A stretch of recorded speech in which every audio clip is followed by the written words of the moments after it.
तो ये PYQ वैदिक कल्चर का आप कर रहे हैं, इसमें उपनिषद के रिलेटेड क्वेश्चन है। तो इसमें मैंने सोचा है कि ये 2-3 शॉट बना के उपनिषद वाले इसको थोड़ा सा गहराई में किल करेंगे, क्योंकि ऐसे समझ में नहीं आएगा, क्योंकि ये तो मोटा मोटा दे दिया इन्होंने। अब इससे रिलेटेड और कौन कौन से क्वेश्चन बन सकते हैं, तो हमें, क्योंकि अगर इस तरीके के क्वेश्चन अगर आ रहे हैं तो इसका मतलब UPSC शायद इस फील्ड में घुस सकता है और क्वेश्चन पूछ सकता है। तो हमें इस फील्ड के जनरल मोटे मोटे बेसिक इन्फॉर्मेशन पता होनी चाहिए, बेसिक फैक्ट्स एंड फिगर्स पता होने चाहिए। तो फिलहाल इस शॉर्ट में तो मैं ये क्वेश्चन कवर करूँगा और इसका आंसर कवर करूँगा। इसके बाद मैंने उपनिषद जो मोटे मोटे हमें पता होने चाहिए, वो उनका रिलेशन किसके साथ है, कौन सी वेद के साथ है। सत्यमेव जयते जैसे एक मोटो है, तो ऐसे और 3-4 मोटो हैं, वो कौन से हैं, उनका मतलब क्या है, वो किस वेद से रिलेटेड है, किस उपनिषद से रिलेटेड है, वो हमें पता होना चाहिए। तो वो हम बेसिक जानकारी लेंगे, ताकि अगर उपनिषद से घुमा फिरा के इसके रिलेशन, मतलब ज़रूरी नहीं ऐसा ही क्वेश्चन तो दोबारा बहुत कम चांसेस होते हैं कि यही उठ के आ जाए, आ भी सकता है।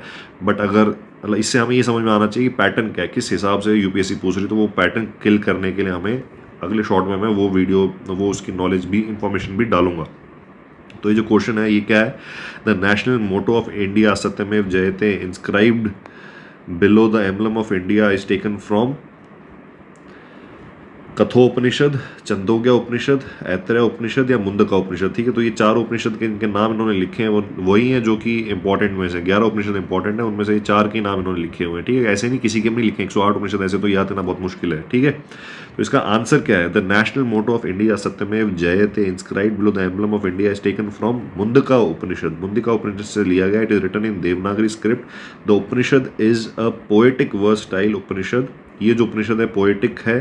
ठीक है, इसमें और it has 64 versus written in the form of mantras. It is listed as number 5 in the Muktika canon. ठीक है, तो मुक्तिका कैनन का मतलब क्या है, मुक्तिका कैनन लिस्ट है उसकी उपनिषद की, 108 उपनिषद है। इसका मतलब ये है कि मुक्तिका कैनन के अंदर कैनन की लिस्ट है इसकी, और उपनिषद की 108 है। 108 में जो 5वां जो है वो है ये आपका मुंडका उपनिषद। ठीक है, तो इसके बाद मैंने लिखा हुआ है पूरा, इसके रिलेटेड और क्वेश्चन मैंने इसमें पूरा पूरा राइटअप बना रखा है। तो मैं आगे 1-2 शॉर्ट में इसको कवर करूँगा।